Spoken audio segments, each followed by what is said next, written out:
This is Max and Mia podcast. Hey there, English learners. Welcome back to Max and Mia, the podcast where we make learning English feel like hanging out with friends. Hi everyone, I'm Mia, and that's Max over there, probably drinking his third coffee of the day already. Guilty. But hey, that coffee is what keeps me sharp for our amazing listeners.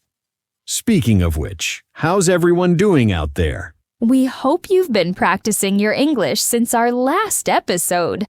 Remember, every single day counts, even if it's just 5 minutes of listening to us while you're commuting or doing the dishes. Absolutely. And today, we've got something super practical lined up for you. We're diving into those everyday conversations that, let's be honest, can sometimes catch us off guard. Oh, you mean like when you're at the store and the cashier asks something you didn't expect? Or when your neighbor starts chatting about the weather and you freeze up? Exactly. Those moments where you know the words, but somehow your brain decides to take a little vacation. We've all been there, right? Today, we're breaking down the most common conversations you'll encounter. From small talk with colleagues to dealing with customer service, asking for directions, and even those awkward elevator moments. The best part?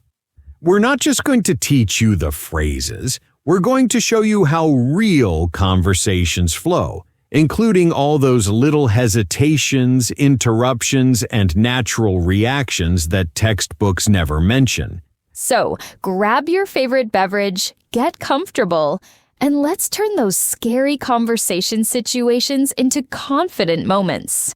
Ready to jump in, Max? Let's do this. Stay with us, everyone. By the end of today's episode, you'll have the tools to handle pretty much any conversation that comes your way. All right, let's start with our first scenario. Picture this. You're a tourist in a new city, maybe feeling a bit lost, and you need to ask a local for help. Perfect. This is such a common situation. Let's see how this plays out. Excuse me. Sorry to bother you. I'm a bit lost here. Could you help me out? Oh, no problem at all. Where are you trying to get to? Well, I'm looking for the main museum, the one with the modern art collection. I think it's called the City Art Museum, or something like that. Ah, yes, you mean the Metropolitan Art Museum. It's actually not too far from here. Are you walking or do you have a car? I'm on foot.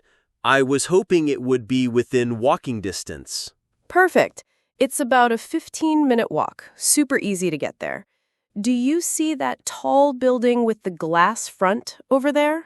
You mean the blue one or the really shiny silver one? The silver one. That's a good landmark.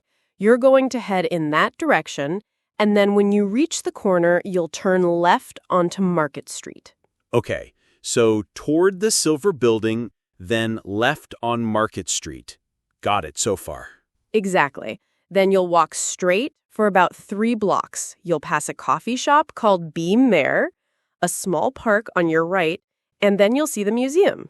It's this big, white building with columns in front. You can't miss it. That sounds straightforward enough. Is it open today? I should have checked before leaving my hotel. Yeah, it should be. They're usually open Tuesday through Sunday. What day is today? Thursday? Yes, you're good to go. They close at 6, though. Great. Oh, and while I have you here, is there anywhere nearby where I could grab a quick lunch? I'm getting pretty hungry. Sure. There are tons of options around the museum area. If you want something casual, there's a really nice sandwich place right across from the museum called the Corner Deli. They have amazing soups, too.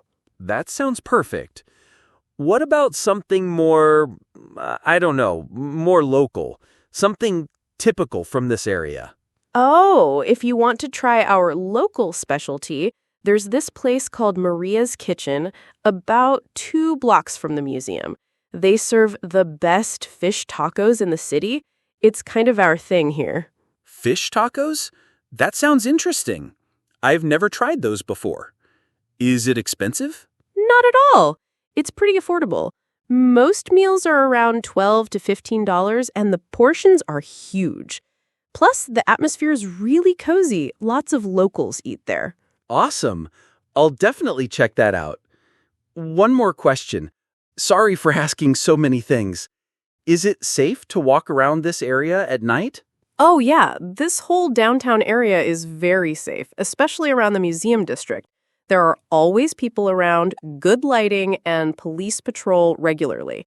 Just use common sense, you know? Perfect. And is it okay to take photos inside the museum? I think so, but they don't allow flash photography. There should be signs posted when you get there, or you can always ask at the front desk. You've been incredibly helpful. Thank you so much for taking the time to explain everything. You're very welcome. I hope you enjoy your visit. The museum has some really cool exhibits right now, especially the contemporary section on the second floor. I'll make sure to check that out. Thanks again, and have a great day. You too. Enjoy exploring our city. What an amazing conversation! Let's break this down for our listeners because there were so many useful patterns in that conversation. First thing I noticed, the tourist started with a polite opener. Right. Excuse me. Sorry to bother you. That's such a gentle way to approach someone. It shows respect for the person's time and makes them more likely to help you. Exactly. And then notice how the tourist wasn't afraid to ask for clarification. When I mentioned the tall building, he immediately asked, the blue one or the silver one? Don't be embarrassed to double check. It prevents confusion later. That's huge. So many learners worry about asking too many questions, but locals actually appreciate when you make sure you understand. It shows you're really listening. Another thing, see how the conversation naturally expanded? The tourist started with directions, but then asked about lunch, safety, and museum rules. This is what we call conversation threading. Love that term. Once someone's being helpful, it's perfectly normal to ask related questions. But notice the tourist was polite about it. While I have you here, and sorry for asking so many things. Those little phrases are gold. They acknowledge that you're asking for extra help. And here's something interesting. When the tourist asked about something more local, he was being culturally curious. Locals love sharing their favorites. Absolutely. People take pride in their city. When you ask about local specialties or hidden gems, you're not just getting information, you're connecting with someone. Now, let's talk vocabulary for a second.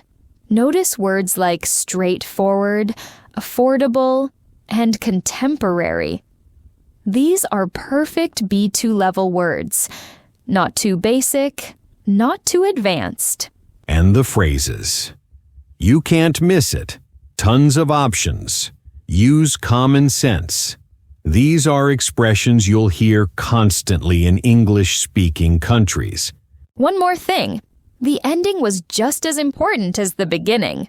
The tourist thanked the local multiple times, and the local offered one final tip about the museum exhibits. That's what makes conversations memorable.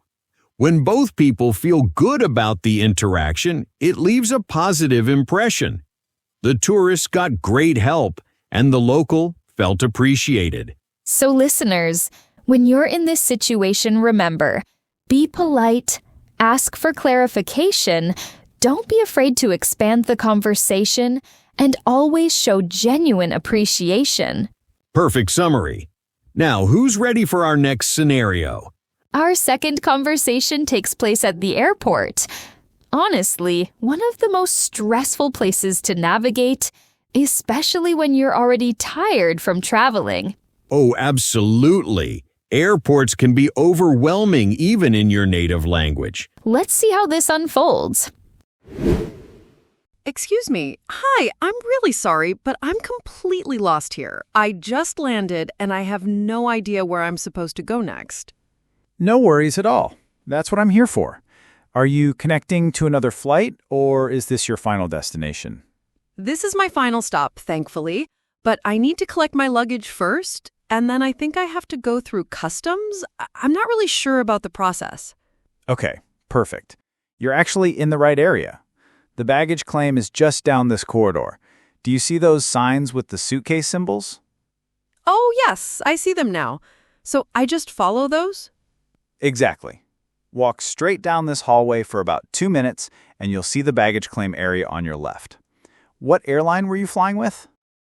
I was on Delta, flight 447 from Chicago. Great. Delta usually uses carousel number 3 or 4. There will be monitors showing which carousel your flight is assigned to. Carousel. That's the round thing where the bags come out, right? Yes, exactly. The big circular conveyor belt. Your flight number should be displayed on a screen above it. Got it. And after I get my bags, what happens next? Do I need to declare anything at customs? Well, that depends. Are you bringing anything that needs to be declared, like food, large amounts of cash, or expensive items you bought abroad? No, just personal stuff. Clothes, souvenirs, that sort of thing. Nothing valuable, really.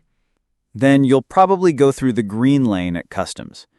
You'll see 2 lanes, green for nothing to declare, and red for items that need declaration. Okay, green lane. That sounds simple enough. How long does the customs process usually take? At this time of day, probably just a few minutes. It's not too busy right now. They might ask you a couple of quick questions about your trip, but it's usually pretty straightforward. That's a relief. And once I'm through customs, how do I get to the city center? Is there public transportation from here? Yes, definitely. You have several options. There is a direct train that runs every 15 minutes to downtown. It takes about 30 minutes and costs around $8. That sounds convenient. Where do I catch this train? Once you exit customs, you'll be in the main terminal. Look for signs that say ground transportation or train to city. It's pretty well marked. Perfect. What if I decide to take a taxi instead? Are they reliable here? Oh yes, very reliable. Taxis are right outside the terminal exit. It'll be more expensive, probably around $40 to $50 to downtown, but faster, especially if you have heavy luggage. Good to know.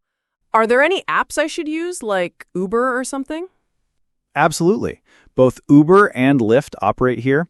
You can request a ride from the app and they'll tell you which pickup zone to go to. It's usually cheaper than a regular taxi. Awesome. One last question. Is there somewhere I can grab a coffee and maybe something to eat before I leave the airport? Sure.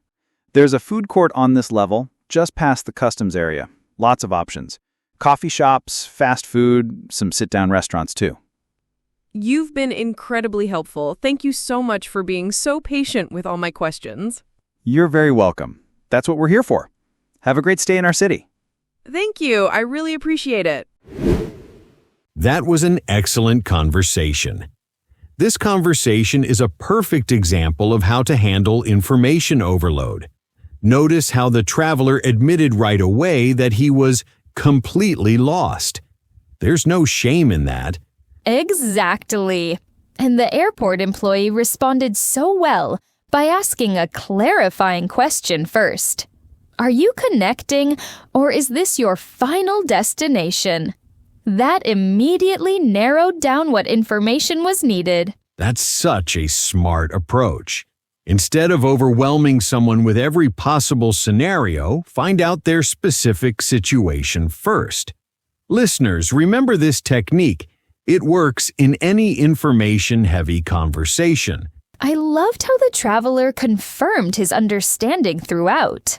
When the employee mentioned carousel, he immediately asked, "That's the round thing where the bags come out, right? Don't assume you know. Verify." Brilliant point. Airport vocabulary can be tricky. Words like carousel, baggage claim, and customs might not be obvious to everyone. Always feel comfortable asking for clarification. And notice the progression of questions. The traveler didn't just ask about one thing. He followed the logical sequence: baggage, customs, then transportation. This shows good conversation planning. That's really smart. He was thinking ahead about his entire journey, not just the immediate next step. Plus, he gave the employee context about what he was carrying, which helped her give better advice about customs. Speaking of transportation, I love how multiple options were discussed. Train, taxi, ride-sharing apps. The employee didn't just give one answer. She provided choices with pros and cons. That's so helpful. And notice the specific details. $8, 30 minutes, $40 to $50. Concrete information is much more useful than vague responses like not too expensive. Here's something interesting. The traveler asked about apps like Uber. This shows he's adapting to local technology options. Don't be afraid to ask about modern solutions. Great observation. And the employee was knowledgeable about all the options, which is realistic. Airport staff deal with these questions constantly. One thing that really stood out was the pacing. The employee gave information in digestible chunks, waited for confirmation, then moved to the next topic. She didn't dump everything at once. That's crucial. When you're receiving complex directions or instructions, it's okay to say, "Got it," or "okay" between steps. It shows you're following along and gives the other person a chance to adjust if needed. And finally, notice how the conversation ended on a positive note. The traveler expressed genuine gratitude, and the employee offered a warm farewell. These social touches matter. Absolutely. Even in functional conversations like this, maintaining politeness and warmth makes everything smoother. And that's a wrap on today's episode of Max and Mia. We covered 2 super practical conversation scenarios that you'll definitely encounter in real life. From asking locals for directions to navigating airport chaos, these are the kinds of conversations that can make or break your travel experience. The key takeaway? Don't be afraid to ask questions and always be polite about it. Exactly. Remember, most people genuinely want to help, especially when you approach them respectfully. Those little phrases we highlighted like, "Sorry to bother you," "While I have you here," "Got it so far," they make such a huge difference. Before we sign off, we want to hear from you. Have you had any awkward or funny conversation experiences while traveling or living abroad? Drop us a comment and share your story. We might feature it in a future episode. And if today's episode helped you feel more confident about these everyday conversations, please give us a like and hit that subscribe button. It really helps other English learners find us. Don't forget to ring the notification bell too, so you never miss when we drop new episodes. We're here every week with fresh, practical English content designed just for you. Oh, and if you want to practice these conversations, try role-playing with a friend or even talking to yourself in the mirror. Seriously, it works. The more you practice, the more natural these interactions become. Great tip, Mia. And remember, learning English is a journey, not a race. Every conversation you have, even the awkward ones, is making you better. Be patient with yourself. Couldn't agree more. So keep practicing, stay curious, and don't let fear hold you back from starting conversations. You've got this. Thanks for spending time with us today, everyone. Until next week, keep talking, keep learning, and remember, every conversation is a chance to improve. See you in the next episode. This has been Max and Mia signing off. Happy learning, everyone. Bye for now.